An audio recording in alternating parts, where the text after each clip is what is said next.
G'day, Steel Nation Australia. G'day, Steel Nation Worldwide. G'day, everybody. Welcome to another podcast where I jump into, my name's Mark Davidson, we jump into Steel Nation Australian's version of the rundown, the AFC North Rundown.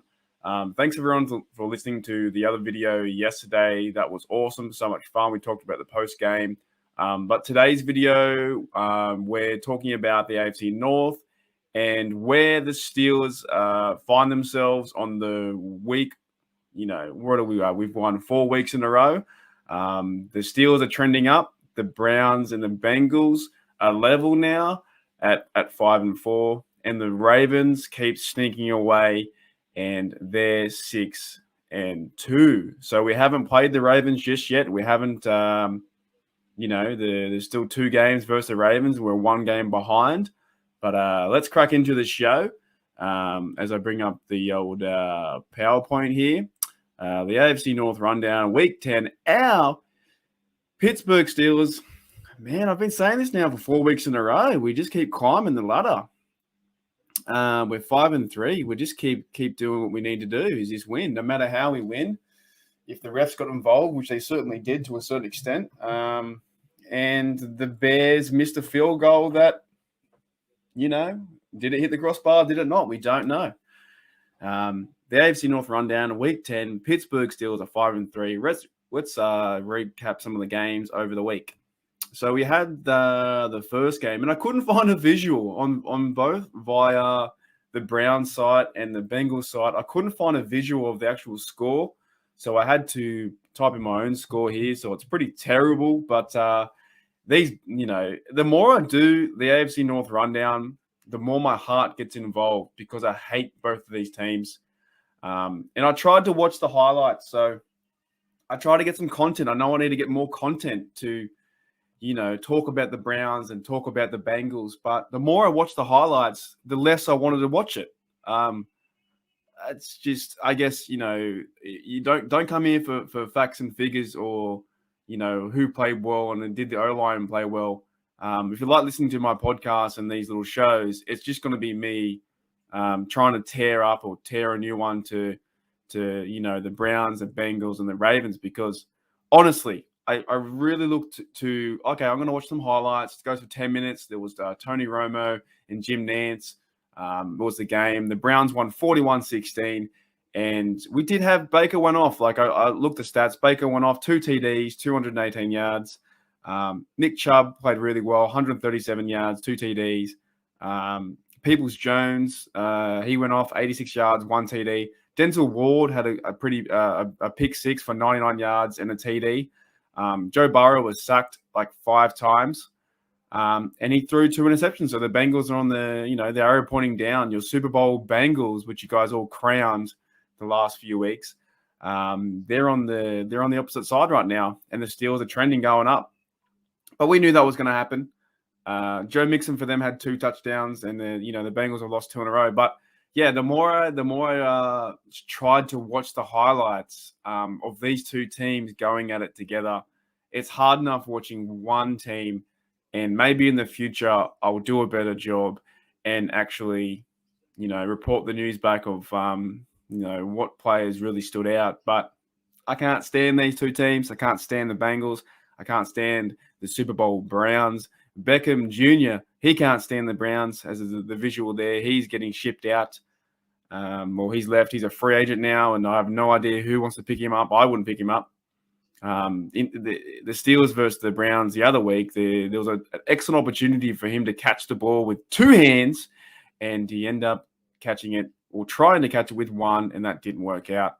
The Browns are the Browns, as Juju says, and the Bengals, well, they're a cellar dweller for a reason. And we'll get in that to the end of the show. Would I have another stat, which I love to bring up every single time? Browns win 41-16. That's all that needs to be said. And every time I see this visual, it makes me hate them more and more and more and more and more. We have the Baltimore Ravens sneak away their 3rd overtime game, and they sneak away again. The Ravens were down, I think, 14 points like we were, and the Vikings had control of that game. They really did. Kirk Cousins, I think he had 2 TDs I've written down here. Dalvin Cook had 110 yards. They were in control of that game, and Jackson Jackson came back, 266 yards, 3 TDs, 2 interceptions. 1 interception also was in the overtime as well, and the Vikings had you get a pick. I think you're about 40 yards out, and you couldn't finish the game. You couldn't get a field goal. You couldn't get any points. And then Jackson runs down the field and scores to win the game 34-31. The Ravens sneak away again, 6-2. You just can't make that up. They could easily be they could be the opposite. They could be 2-6. They've just sneaking out of these games, and they have a will to win. So you have to give them that. Jackson, 21 times on the ground, 120 yards. He's their feature running back and quarterback. He's the machine. He's the man. He's everything. He's everything. He's one of the reasons why they are winning games. But when he comes to play the Steelers, look out, mate. I think we've got you. It's a few weeks away, about a month away. I think we have you. I think we'll have you covered. Saying that. So, Bell, I wanted to bring up this point too. Le'Veon Bell. There's a quote here, but you could read half of that quote. It says, pretty much Bell got the call from the Ravens, and he said that he started foaming at the mouth when the Ravens started calling him, and he was ready to be a Baltimore Raven. Now, look, Bell played really well for us. I did like Bell as a Steeler. I thought he was really good. But now you're wearing purple, so we have to come and smash you when we get time. So it'd be interesting to see how Bell is used against us, and if we can stop the run in the future, the Steelers versus Ravens, and that's going to be a cracker of a game. Honestly, that's going to be, man, we've got the Bengals first before them. I think we're the Bengals, then we have Ravens after, and we have a lot of football in between that. We have the Lions, we have Chargers, and I think it's the Bengals and then Ravens, so a month away. But Le'Veon Bell, man, he's a Raven now, wearing number 17, which is quite weird to see too. But he gets 48 yards. He gets a touchdown. The Ravens here sneak away yet again, and they're 6-2. So, yeesh. I would be more excited that like this podcast could go on forever if they lose, but they're not losing. They keep winning. They just keep winning. So we need to see them lose more often than not. Next game, you all know it. I did a podcast yesterday. We did a post game. The Steelers sneak away. They get not sneak away. They hang on. They hang on. Just Boswell had a field goal to win it, and the Chicago Bears had a field goal from 65 yards out, and they lose. Once again, give congrats to Mike Tomlin. 150 wins. I don't care what anyone says. The Fire Tomlin crowd, they're still going. I wrote a comment on the Pittsburgh Steelers page, or one of the pages, like one of the main ones, and people they're just not happy. I don't understand. You're not happy for a coach that gets 150 wins. this guy's doing something significant with his life. He's doing the best he can. Mike Tomlin, he's 150 wins, and people are just not happy. I just don't understand. You've got the playoffs, you got this. He's only got one Super Bowl, mate. Just either, like I said in the post game, this is your chance to get on the train because you're going to the same destination. So, we're going to the same destination. I'll be sitting up front cheering Tomlin on, and you can be sitting in the back. You can be hiding behind the luggage, hopefully, waiting for the train to derail. But I don't care. I want Tomlin to succeed, and I want this team to succeed. So it shuts all the haters up and puts you back in your place. Because your fan car is getting pretty dirty on the ground right now. Just stepping all over it.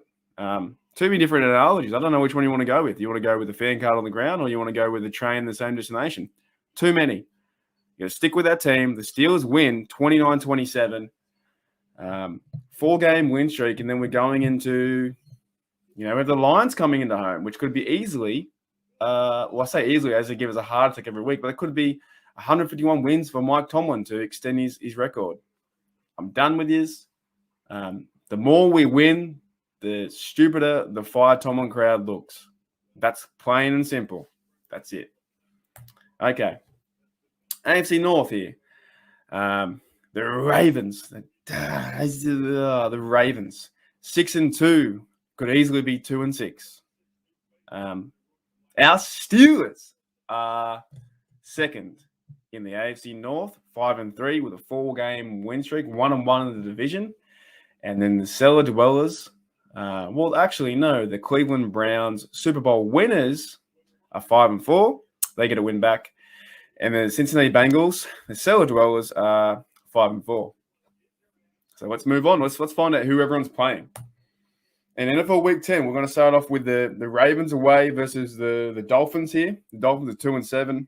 The history says here the Ravens have won 10 and lost 6. So these teams don't play each other too often.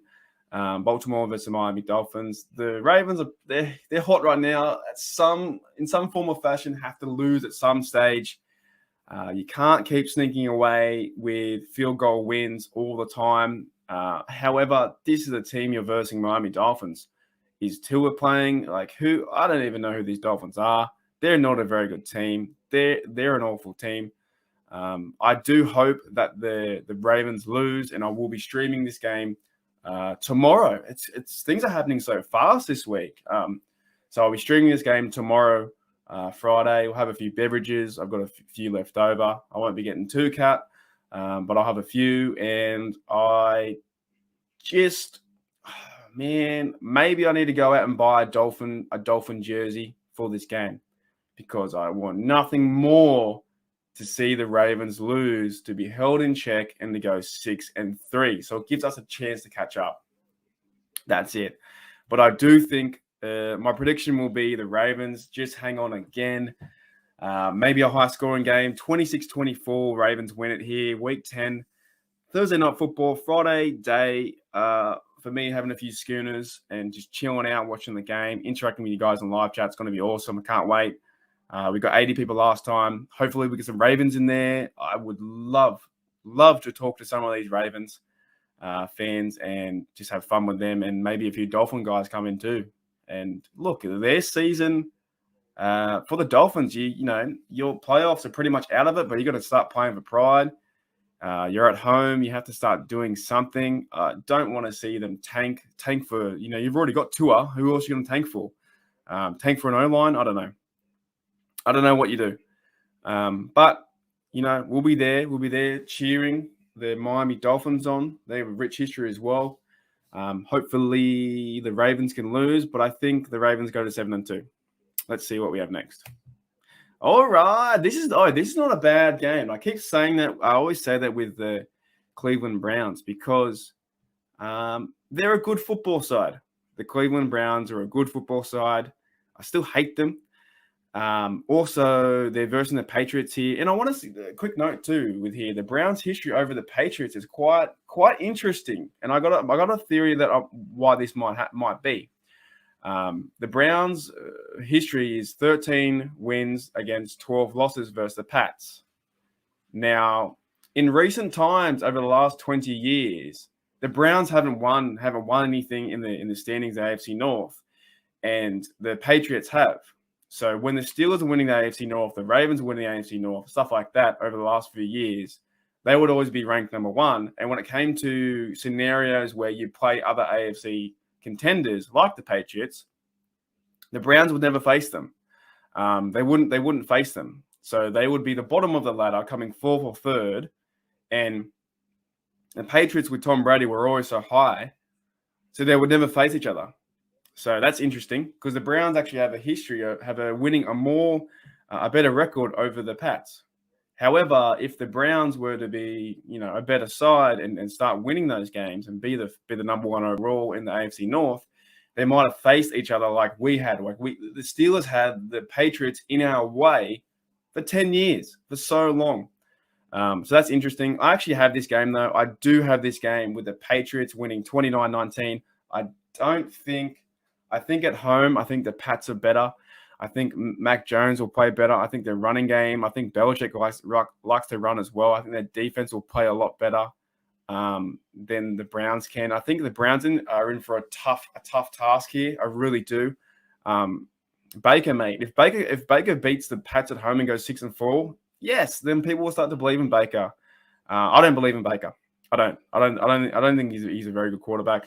I think Mac Jones will outshine him. I think the Pats will, they'll win by 10. They'll win by something like that. I think Bill Belichick has a well-coached team. So it's going to be very hard time for the Browns to go into Foxborough. Very hard, very hard. I kind of, I wish this was primetime. I don't think it's primetime. I think it's only like a 1 p.m. game. I could be wrong. I think it's only, 1 p.m. If it is primetime, we'll be streaming it for sure. But if it's 5 a.m., maybe not, because we got the Lions as well at 5 a.m. So the Browns are going to, they're going to lose here. The Browns are going to lose in versus Patriots. The next game is a funny one. We have the Cincinnati Bengals versus the bye. So they're not versing anyone. They can't lose. They can't win. They can't go anywhere. The only stat that extends is on the bottom of the screen, and the Cincinnati Bengals, it's now been 11,267 days since they have won a playoff game. That's 31 years. Since 1991, January 6th, they beat the Houston Oilers, I think, 41-14, something similar off the top of my head. It's been 11,000 days, 267 days since they won a playoff game. That's incredible. And I hope this streak continues. And I'm working on a little video, maybe before the playoffs, if they make it or don't. Hopefully I'll have that due in a few months' time. But it's funny to me. I just hope this streak, as long as I live and my heart keeps beating, my Steeler heart keeps beating, I don't want to see them win. I never want to see them win again. I think this streak would just be hilarious to keep it going. 11,267 days, 30 years, which is like pretty much the same time I've been living or I've been alive. So that's funny. That's a lot of days. So that's a lot of time. That's a lot of time. And I don't wish to make anyone feel old or anything. It's funny. It's been 30 years since the Bengals have won a playoff game, and I love that stat.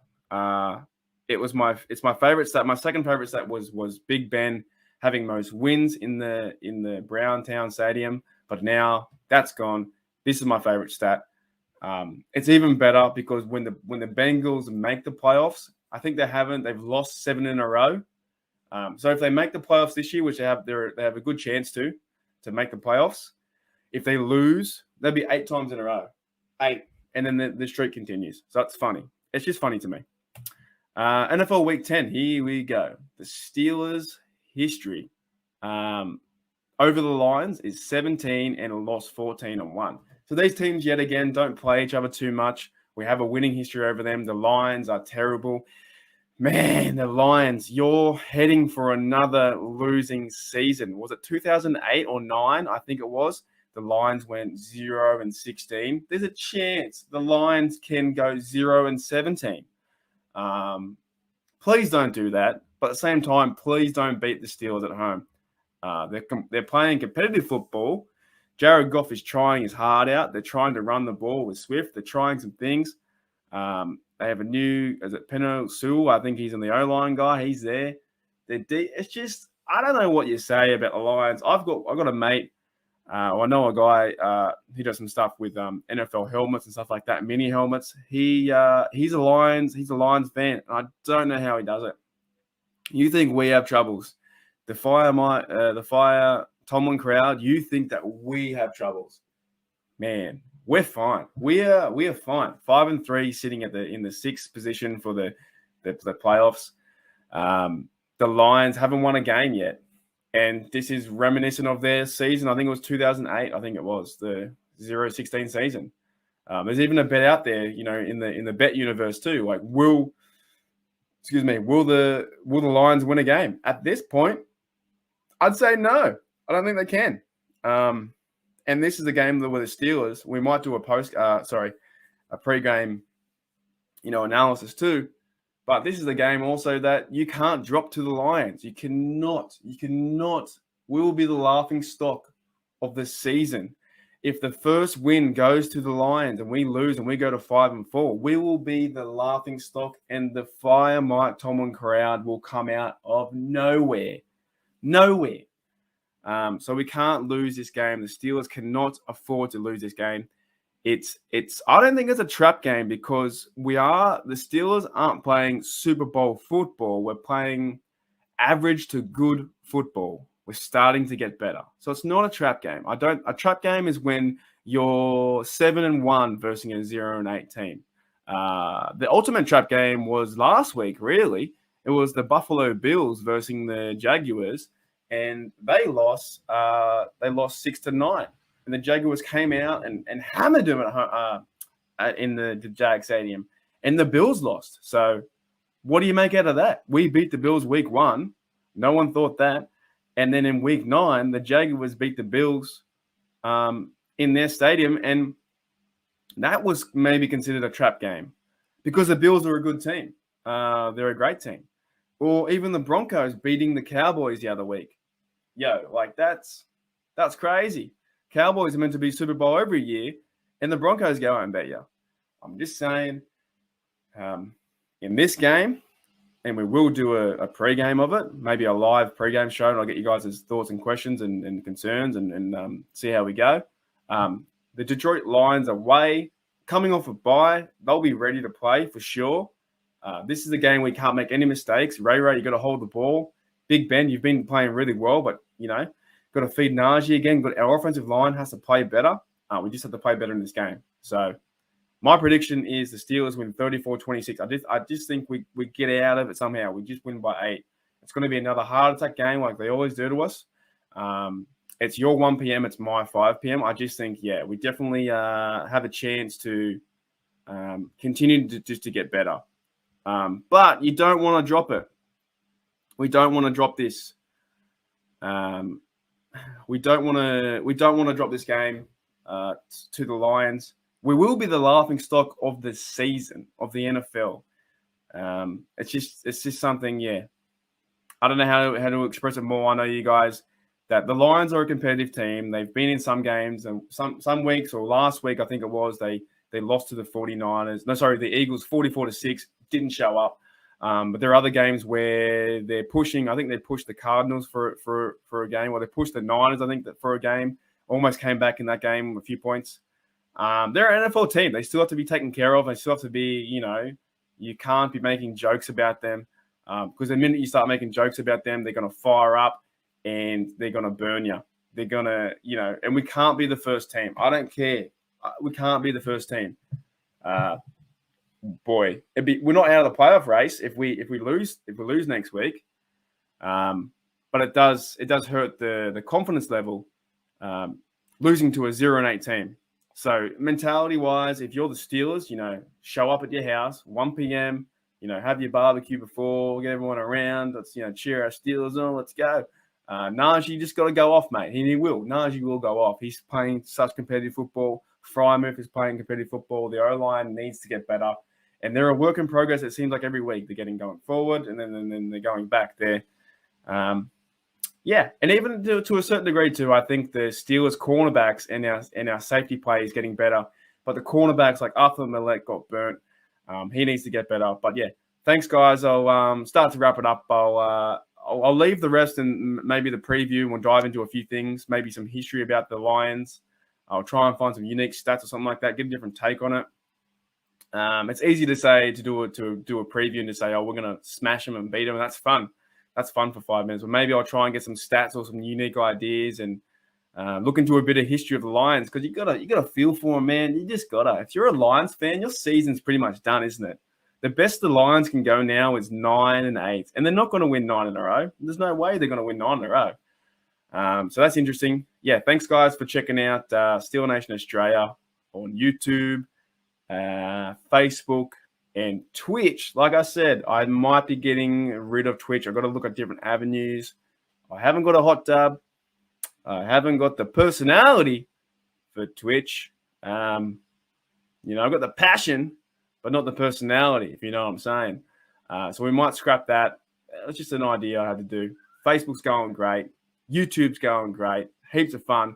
I'll catch you guys tomorrow for the stream. What are we? The Ravens versus the Miami Dolphins. We all need to be Miami Dolphin supporters tomorrow. We're going to cheer our team on. Go the Dolphins. We have to see what they can do against the Ravens. Nothing better to see the Ravens lose. So we're all a massive fan of the Miami Dolphins. And that'll be a fun game too, actually. I'm pretty excited to see, the Miami Dolphins. If they can have a chance to win, it'll be a fun stream to do. So thanks, guys, for checking Steel Nation Australia out.